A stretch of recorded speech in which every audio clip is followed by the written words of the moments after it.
Salut tout le monde. Aujourd'hui, je vais vous faire la critique tout à fait subjective, évidemment, du jeu Septima. Alors, je vais d'abord aborder les points positifs que j'ai bien aimés et ensuite les points, les éléments du jeu que j'ai un peu moins appréciés.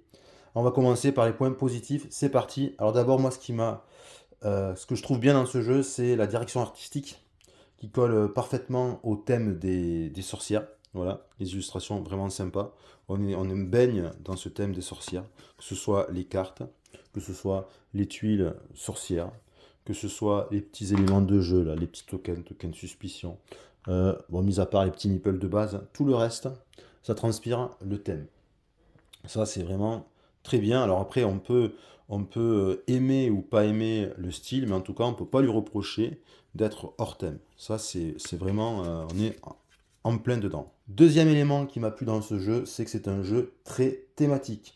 Le thème et les mécaniques fonctionnent bien ensemble. C'est un beau mariage entre les deux.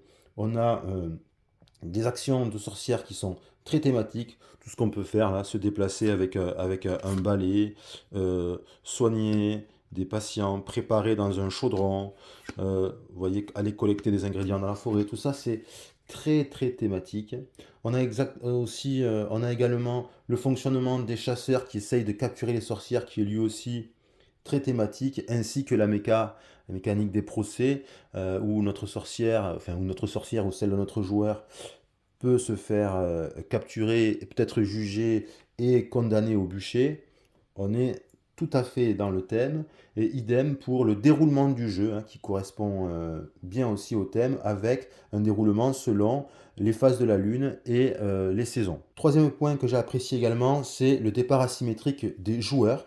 La symétrie, elle est née de la combinaison des cartes prologue au début d'une partie, puisque comme on l'avait vu dans les règles, voilà, chaque joueur a deux cartes prologue qui pioche au hasard et il va pouvoir combiner. Et cette combinaison de ces deux cartes prologue va lui donner un départ différent.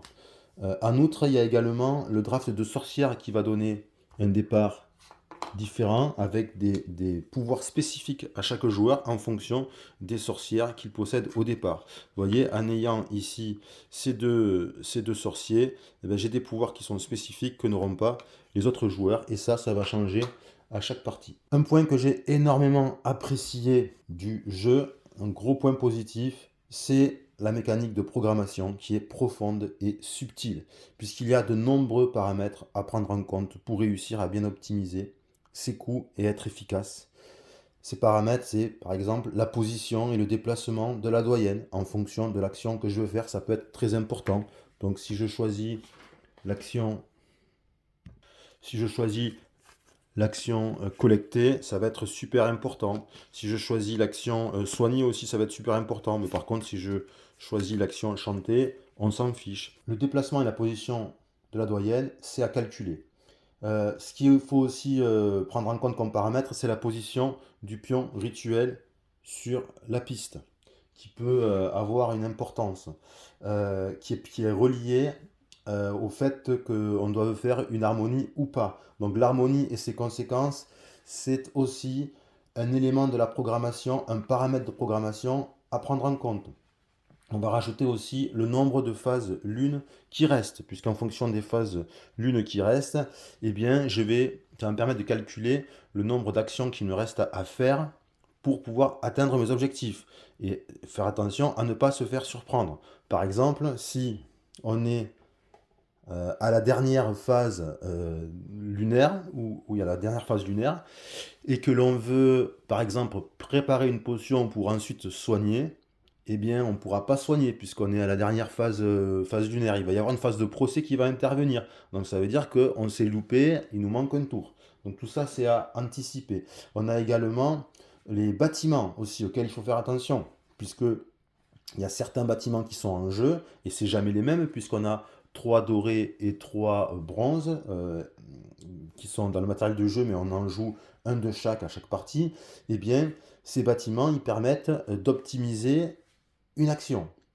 Et donc, parfois, ça peut être intéressant d'avoir ça en tête aussi comme paramètre pour maximiser cette action de jeu, la faire au bon endroit. Donc, tout ça fait que c'est un jeu de programmation qui pousse, selon mon point de vue, qui pousse loin la mécanique qu'il choisit d'explorer. Cinquième point que j'ai beaucoup apprécié dans ce jeu, c'est le concept d'harmonie. Parce que le concept d'harmonie, ce qui est génial avec l'harmonie, c'est que parfois on la recherche et parfois on veut absolument l'éviter. Et c'est ce qui pousse les joueurs à discuter autour de la table et à réfléchir en permanence aux conséquences, hein, aux avantages et aux inconvénients du fait de faire une harmonie. Parfois on a vraiment envie parce qu'on se dit, ben voilà, ça va me permettre d'avancer sur la piste rituelle et c'est à ce moment-là qu'il faut que je monte parce que je vais pouvoir enchaîner par la suite. Et parfois, à l'inverse, on se dit, ah non, non, il faut absolument pas que je fasse une harmonie, parce que si je fais une harmonie, je vais par exemple, ma doyenne va se faire capturer parce qu'il y a un chasseur qui est proche et j'ai un niveau de suspicion qui est élevé, ou alors je risque de perdre du coup une des sorcières. Du coup, ça va avoir des conséquences à long terme, hein, sur mon livre de divination, sur mes objectifs. Donc voilà, ça peut porter loin.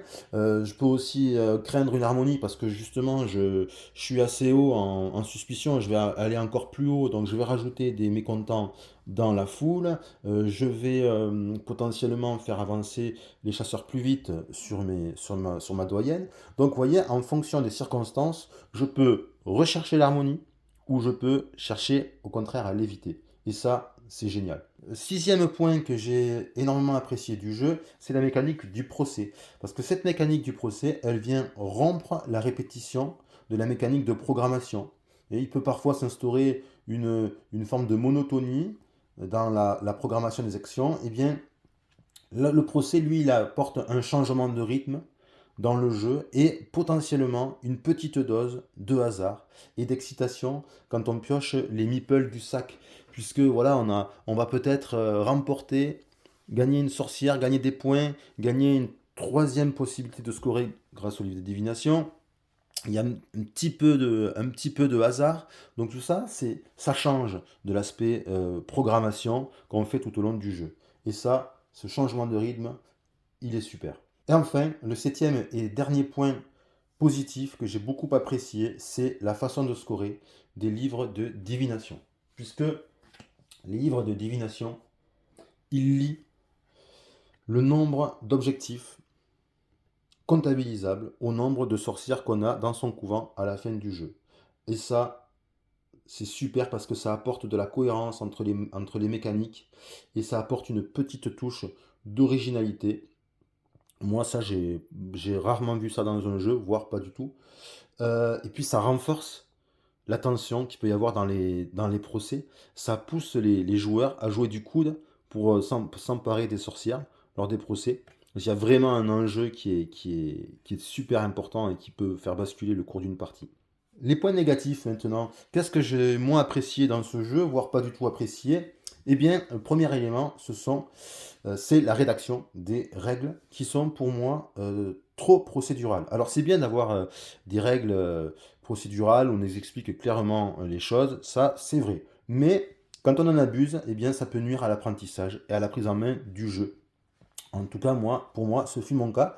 Je trouve que parfois c'est trop séquencé à l'extrême et de façon même artificielle et ça gêne la mémorisation des phases. Je prends par exemple, moi ce qui m'a beaucoup marqué, c'est le fait que, et ça je comprends pas pourquoi, dans ce jeu, ils ont créé une phase de préparation et une phase de fin de saison qui sont toutes les deux bien séparées. Alors que moi, à mon sens, il me semble qu'il aurait fallu au contraire les fusionner.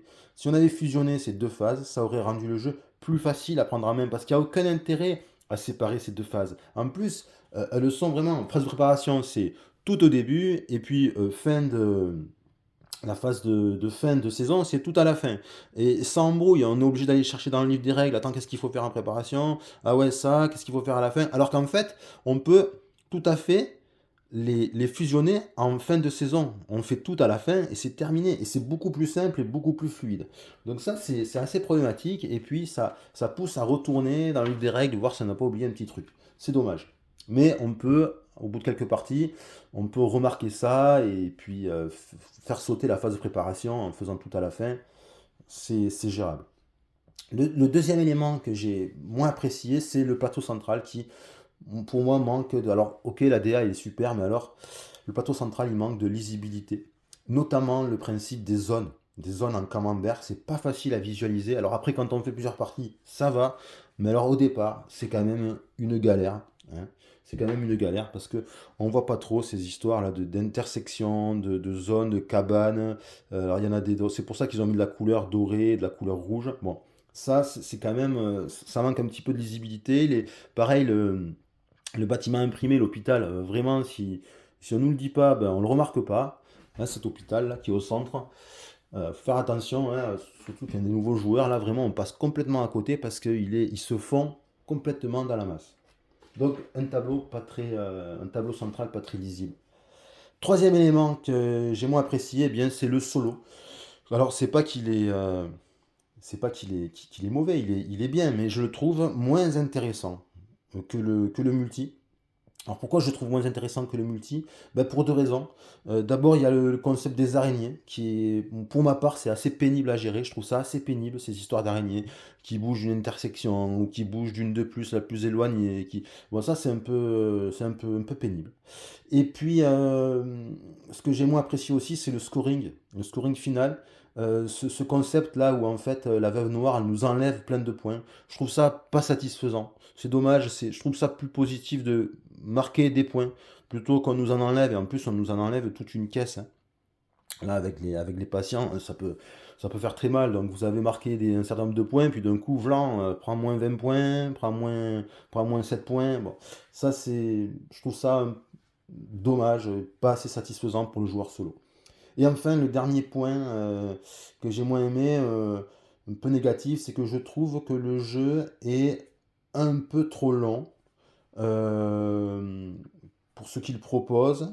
C'est un jeu qui demande, pourquoi un peu trop long? Parce qu'il demande beaucoup de réflexion. Il y a énormément le concept de programmation, il est poussé loin, donc il y a énormément de réflexion. Et donc c'est un jeu qui est propice à la paralysie d'analyse. Donc si vous jouez avec des gens voilà, qui sont coutumiers du fait de la paralysie d'analyse, ça peut être très long.